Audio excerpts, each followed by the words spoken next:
Hi students, thanks for liking and clicking on this important video. Well, today I have an autobiography of the author Khushwant Singh about his grandmother. Okay, start.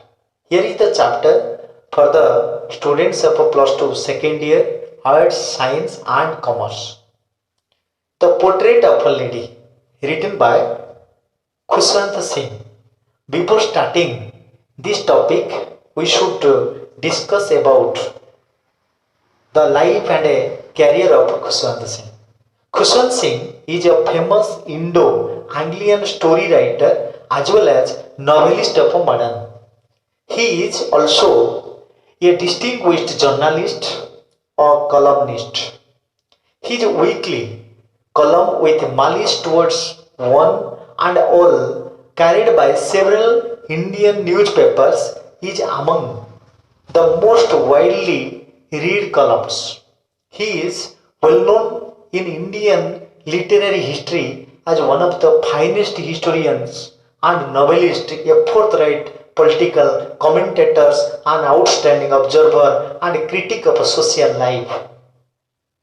His books, Train to Pakistan, The Bend in the Ganges, illustrate the picture of a freedom struggle, poets, tragedy, communal riots. His writing is suffused with humanitarian principles, sings the glory of virtue, love, fraternity, goodwill. Generally, grandparents are the most lovable people in the world. Especially, grandmothers are the key persons who create bonds that hold the family together. They are main pillars of the family.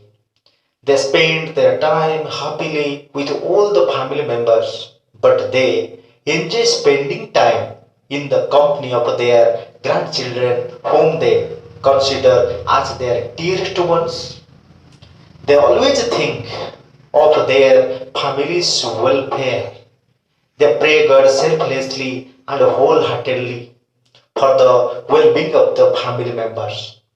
The present story is about the portrait of the grandmother of the author Khushwant Singh. A portrait is a painting or picture or any artistic representation of a person. Now read the story to know more about the author's grandmother. The author's grandmother had grown old and wrinkled before 20 years. That means the writer's grandmother appeared unchanged for the several years. Now she looked old, wrinkled, yet she was beautiful.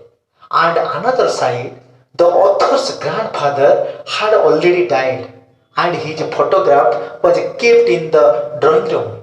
He looked very old.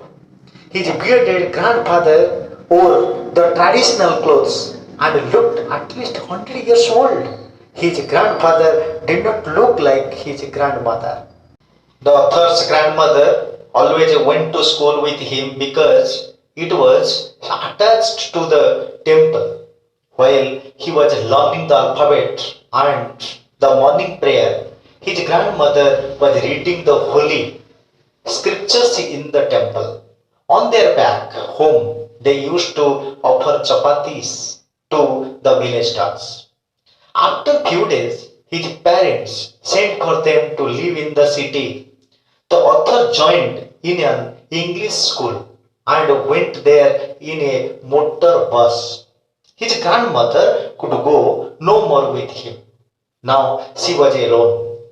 She started feeding the sparrows in the courtyard, finding no ducks in the streets in the city.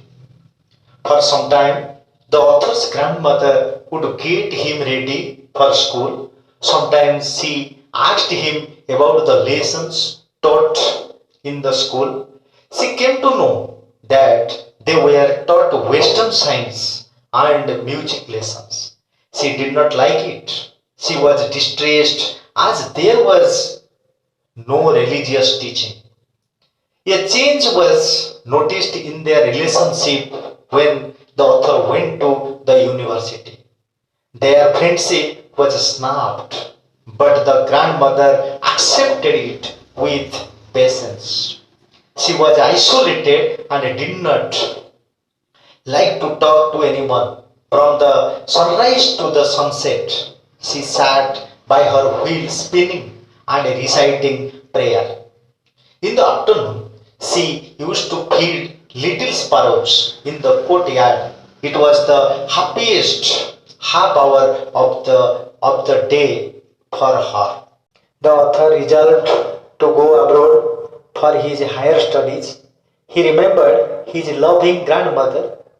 He thought that she would be unhappy as he was going out for 5 years. But she was not so sentimental. Even his grandmother came to see him off at the railway station. Silently, she kissed his forehead but did not show any emotion. After 5 years, the author returned home and he met his grandmother at the same railway station. She embraced him without telling anything and continued to recite prayer. In the evening, she did not pray as a change came over her. She collected the women of her neighborhood and sang of the homecoming warriors. So she was persuaded to stop it. The next day, she fell ill due to mild fever. The doctor attended her and reported that she would recover, but she thought it differently. She told the family members that her end was near. She lay peacefully in bed praying and telling her beads. After few hours, she closed her eyes forever. The family members lamented over the death of the grandmother and arranged her funeral. In the evening, when they went to take her to be cremated, they found thousands of sparrows in the courtyard, sitting silently without chirping. So the author's mother threw some bread to the birds, but they did not touch any food, as if they were mourning. When they carried the grandmother's dead body, the birds flew away quietly.